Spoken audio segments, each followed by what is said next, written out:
नगांव जिले के बगरीगुड़ी विकासखंड के अंतर्गत बगरीगुड़ी गांव पंचायत में आज एक शांतिपूर्ण और कड़ी सुरक्षा के बीच नवनिर्वाचित सदस्यों का शपथ ग्रहण और सभानेत्री चुनावी सभा सफलतापूर्वक संपन्न हुई। पंचायत के 7 वार्ड सदस्यों का पूर्ण समर्थन प्राप्त कर रोबिया सुल्ताना नई सभापति के रूप में निर्वाचित हुई हैं।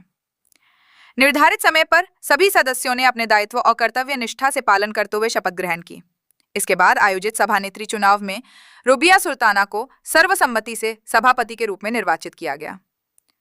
उप सभापति के लिए 3 वार्ड सदस्यों के बीच कड़ा मुकाबला देखा गया। वोटिंग के माध्यम से 4 वोट प्राप्त कर माबिया खातून उप सभानेत्री के रूप में निर्वाचित हुई।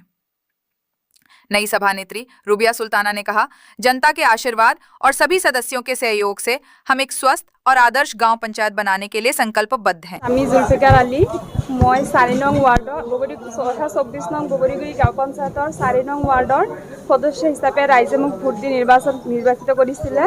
এতিয়া চৰকাৰী নিয়মাৱলী অনুসৰি গাঁও পঞ্চায়তৰ 10 জন সদস্যৰ পৰা কোনো প্ৰতিদ্বন্দ্বী নোহোৱাকৈ মোক সভানেত্ৰী হিচাপে নিৰ্বাচিত কৰিছে। সকলোলৈ মোক নিৰ্বাচিত কৰা সকলো সদস্যলৈ আন্তৰিক ধন্যবাদ জ্ঞাপন কৰিলোঁ। সকলো ৰাইজলৈ মোক সহযোগিতাৰে আগবঢ়াই নিয়াৰ কাৰণে সকলো ৰাইজলৈ মই মোৰ আন্তৰিক ধন্যবাদ জ্ঞাপন কৰিলোঁ। ৰাইজৰ হকে প্ৰথমতে ৰাইজৰ কি মূল সমস্যা আছে প্ৰথমতে সেইবিলাকৰ অবজাৰ্ভ কৰিব লাগিব।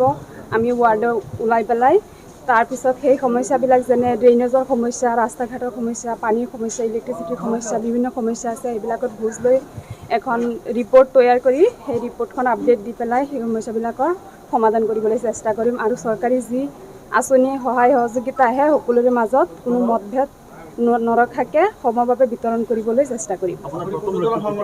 প্ৰথম লক্ষ্যটো হ'ল এখন সুস্থ নিকা আৰু দুৰ্নীতিমুক্ত এখন পঞ্চায়ত গঠন কৰা। ভাৰতীয় জনতা পাৰ্টি।